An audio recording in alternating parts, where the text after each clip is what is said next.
Nzapfa Ruzungu.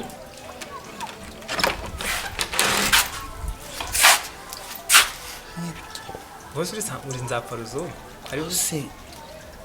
Haka kabwa kaba kabyuka kakinguza umuntu w'umuseso. Inde. Biti. Gushaka iki hano? Karongo yindoshye ngo agaki. Hakabwa. Mpaye nkare yero. Ntese uri gushaka iki hano? Uri gushaka iki hano? Ninye nyirizi inzu urimo. Kandi wowe nta nubwo ngushaka. Hariko byo uri kwivugisha nibiki? Uzi ko inzu wawe uhenereje mari yanjye. Nta nisoni rero ngo akabwa.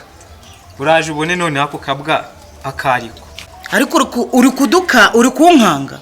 Winkanga. Ahubwo avuga iki kugenza cyangwa se utumukuve hano. Ariko ubundi amagambo yose nayiki.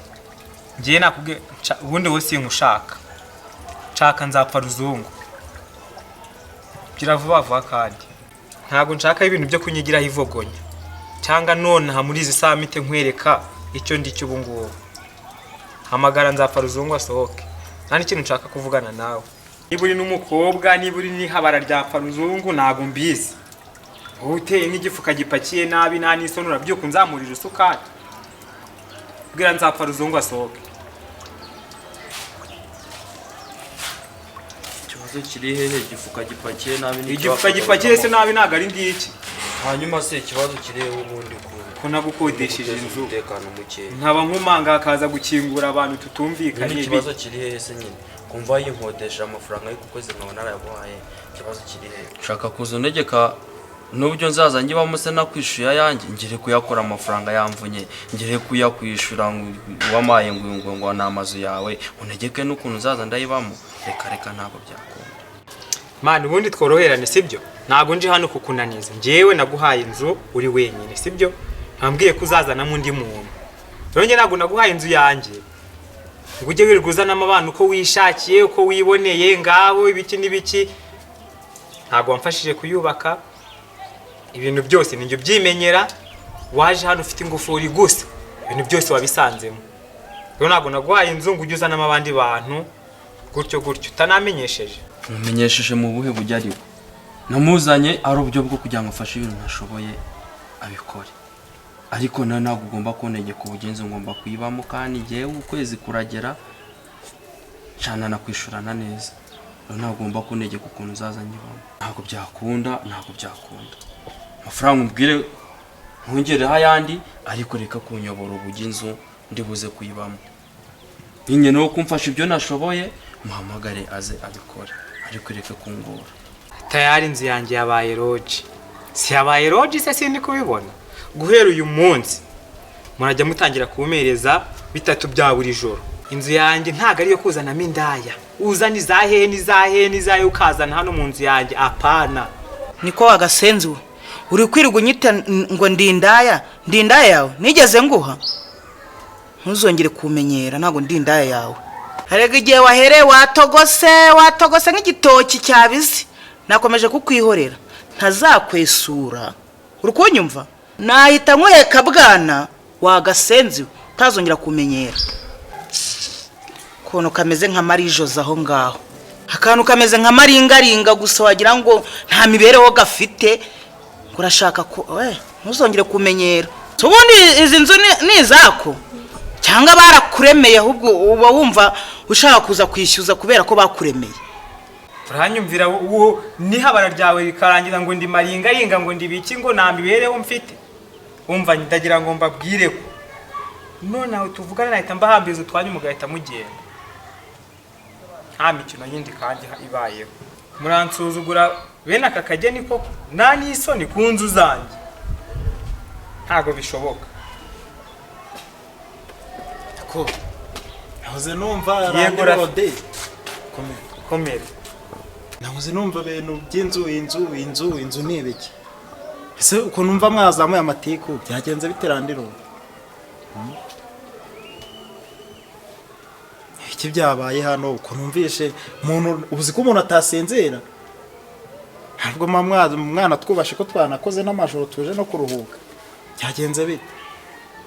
Wahora niki do ndebera sisi ndabona Nzapfa Ruzungu nyine yafite ubushitsi yaguze indaya dore inzu zanjye zabaye amaroji. nzapfa ruzungu se konzi ko atajya agura indaya hari nawe ari umugore umugore we n'ejo bundi nahasanze undi utari uyu hari igihe ari mushiki we mushiki we babarira sha nabyuzi warumva nkuteraho amahane ko hariya kuri uriya muryango kari akaga none se nzapfa ruzungu kuba yazanye abashitsi ibyo hari ikibazo kiberemo icyo kuba yazanye abashyitsi si ikibazo ahubwo se ko namukodesheje inzu ari wenyine nkaba ndi kubona bari kwasimburana buri munsi hagize nk'uhagirira ikibazo sinjye byagaruka ku mutwe ako andi rode wajya utwubaha hari umuntu ujya gusigaramo ukwezi wajya utwubaha ukamenya ko niba twagukodesheje twaguhaye yacu twaka umuntu yakwishuye umuhagaze hejuru ese niba wagiriwe ubuntu Imana ikagufasha ukaba urubatse inzu nk'izi ngizi tukaza tukuyoboka watwubashe ko natwe ejo twakira ukaza kudukodesha sharika rero mbabwire kambabwire sibyo ntabwo naza gukodesha nawe mugomba gukora ibintu mba nshaka nta yandi mategeko yandi dushaka gushyiraho mugomba kugendera ku itegeko ryanjye kukiza utumva ko ejo imvura yagwa ikanayihirika twarubatse izayihirike nubaka indi nimwe bapangaye gusa muhabase ese we niwe gusa wari ufite inzu wajya ukimenya ukareka kuduhagarara hejuru njye ntabwo mba mbahagaze hejuru none se gute inzu zanjye zihinduka amaroje ese kuki ushaka kwinjira mu buzima bw'umuntu oya ntabwo nabwinjiyemo nta nubwo nigeze ninjira mu nzu yabo naje nje kwirebera nzapfa ruzungu mbona hasohotse habara ryiwe inzu yanjye yabaye roje sibyo nahoze nahizo mbyumva nanjye sinari nagatoya agatotsi nahoze mbyumva ngo indaya se gute noneho uzibeshye noneho yizanemo hariya mu nzu nkwereke umva rero mbabwire njye sindi guterana amagambo namwe ikintu nshaka mugomba kugendera ku itegeko ryanjye ntago njye nshinzwe kugendera ku mategeko yanyu ndirandi rodi muri abapangaye utazagendera ku itegeko ryanjye azagende ntabwo nzabura abantu bayijyamo ese kuba wumva mvira mu nzara mvira mu mudugudu cyangwa mwese nta kibazo nta bindi nshaka ubwo ndavuze ndarangije hari aho inzu zitubatse setu byarangiye kuza hano nta yacu musaza n'undi munsi ntukaduhagarare hejuru nta yacu tuba turi kujyamo niyo ese yagura indayaho ni ubuntu se uramumfashije mwana nzapfa ruzungu urihahira umuntu aguhagara hejuru uyu randirode w'umutinde mubi ejo ukaranzeho ntiyagusura burasa ureba niyongera kugaruka kunkomangira kuri uyu muryango nzamukubita kandi azabibona kuko nayanjye mba namuhaye bazahamamagaye tumuce nyamusenza mvira mu nzu se n'imvira mu Rwanda shari zigezire twigendere tujya kwikora gahunda zacu n'ubundi nko kubika ivumbi ritumuke sha nzapfa ruzungu kanajye mbe nirambitse umusenza yego sha reka nanjye mbe ndakurikirana iyi gahunda yanjye kubitira umuziki ukihorera